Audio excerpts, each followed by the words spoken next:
Because to me, like, art and music wasn't really meant to be consumed by capitalism and be like sold. So real music was before it became a commodity, before music and art had a price, had a dollar sign attached to it. That's what real music is to me. Fuck, okay. You might be too smart for me.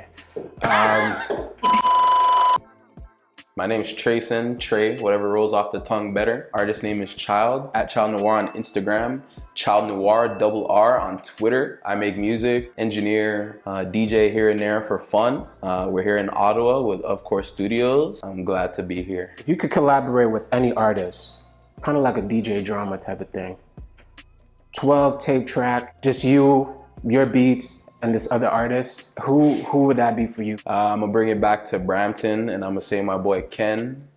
Stop Kenning. Recited up the vines, hard to time the shit, I'm tripping off. Enticing all my lies to my demise, a basic villa talking. Listen to the skies, hard enough to keep my shit grounded. Sifting through the grass and my stacks to keep my key now. Crazy, just insane producer on some just super gritty hip hop shit. I'm kind of in the realm of like electronic and super experimental. He is too, very experimental, but within more of like a core hip hop realm. Okay. We've done work before and we just meshed like super well. So at Stop Kenneth on Instagram, my boy Ken, yeah. I'm gonna check him out. Yeah. He's big? Brampton mans. Brampton. You know what I mean? Like, yeah. Okay. Is there a dream event or festival or city you would love to perform at? If so, where would you want to do that? They say shoot for the stars, but I'm a realist. So I'll say South by Southwest or North by Northeast, just because I feel like that is absolutely in the realm and very achievable. Yeah, South by Southwest or North by. Let's say you were aiming for the stars though, as you should, King. What would be the top of the top for you? Like you'd shed a tear type shit. Oh, honestly, I don't think there's any name or established platform that really has my interest, Right. But if I could organize my own show with all of like, you know, good people, the best artists, and we just like make it super community driven, I think that would really bring the best out of everyone, out of me. Like starting your own shit. Yeah, Yeah. An artist, like what comes to mind when I say real music to you?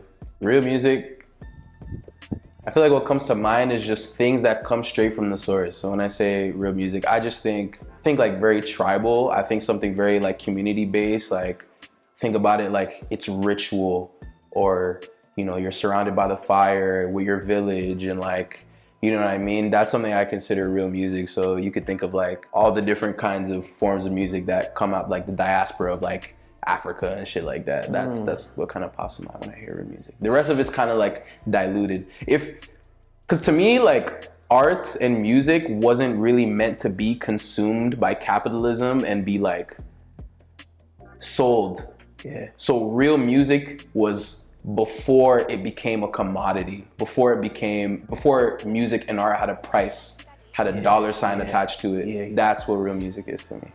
Fuck, okay. You might be too smart for me. No, I love it. That makes so much sense. Okay. I'm talking like banging drums and sticks and shit, and, you know, like praising the high heavens, like that is real music. And I think in a lot of ways, hip hop and other forms of like black dance music still carry a lot of that spirit. Yeah. But that's really what I mean. Yeah, drums is big in hip hop. Like, yeah, it's super big. What about like, let's say that's fair, 100%. I agree. I did not expect that answer. That was great.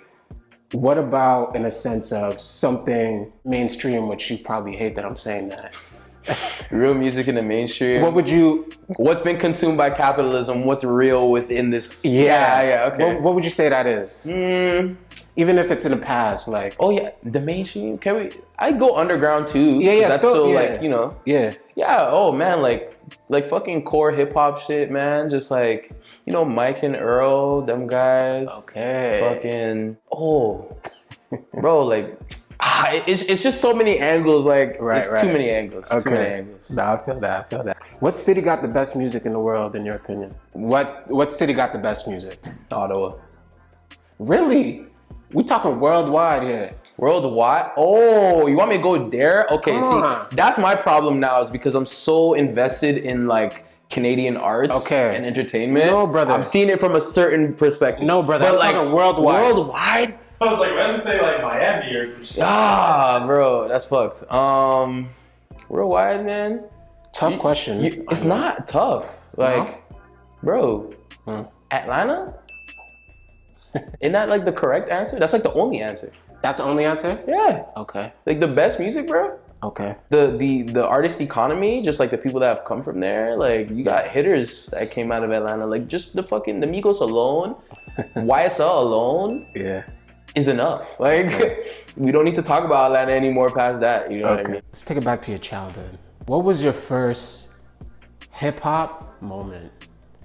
First time you seen that on the screen, TV, maybe a YouTube video, maybe a cassette, DVD. What was your first hip hop moment that made you go like, whoa, what the hell? Like this ain't ABC, this ain't school. Like what was your hip hop moment that made you realize like, whoa, like what is this genre? This is gonna be funny, but when I was my first real run-in with hip-hop, like mind you, okay, so I grew up in a Caribbean family. They're playing dancehall, they're playing soca. I love soca, by the way. Of course, right? No, people hate too much on soca. They do hate because it's loud, but like, I get it, but it's for a certain time and place. But soca's a wonderful genre of music, bro. They just don't know how to dance. Yeah, what's I'm your Jamaican. background? Okay. Jamaican. Yeah. But yeah, dancehall, soca. That's mainly what I was hearing when I was growing up with my family here in Canada. I also have family in England, so when I was visiting there, I'm getting put on to dance music, UK garage, all that kind of stuff. But my first real run-in with hip hop, besides just passively listening when someone would play it, really I began listening to hip hop in 2014. So just when I got into high school, right on my entry into high school, the first full hip hop album I had ever listened to was 2014 Forest Hills Drive. Yo, what? All the way through, from top to bottom. That was the very first album I'd ever listened to, top to bottom. I promise you, everyone mentions that album. It's a great album. Not everyone, but bro, that's the most album. Talked about album on this show. It's a great album. One of the most like accessible hip hop albums. Like I think that was a great entry for me into the whole scene. I was like, yo, this shit is actually good, because I felt like I had the perspective of like any other privileged person that doesn't listen to like black people tell their story.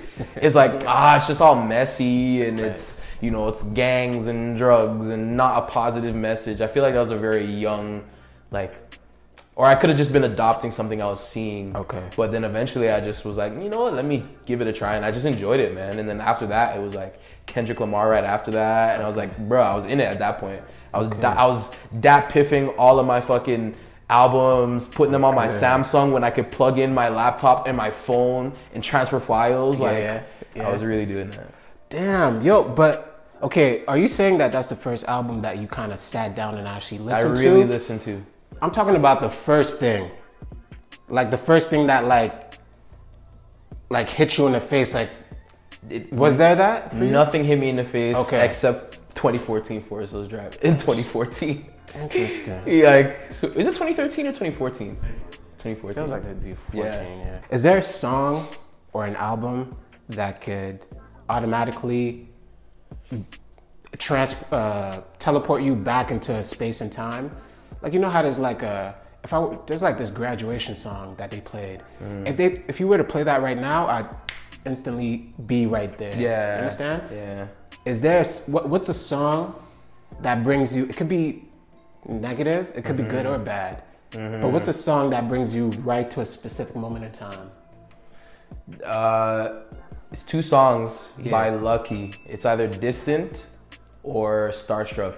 Okay. Super deep cut, but like around them times, that might have been like 2017, 2018. It was high school. Lucky was just like a super emotional nigga at that point. I feel like I was growing into being an emotional nigga at that point. So I was like, hey, Yo, I'd be like, I was working at like a restaurant in 2017, 2018. Yeah. On my breaks, I have Lucky playing in my headphones, fucking a girl in my phone giving me bare problems and issues, pissing me off. Right. Lucky was like the soundtrack for all of that shit. So he's like Okay. starstruck. I say Distant. Distant is the one. Distant by Lucky. Yeah? Yeah. But yo, it's gonna sound like a f***ed up question is out of love though. Yeah. You're black. I'm black.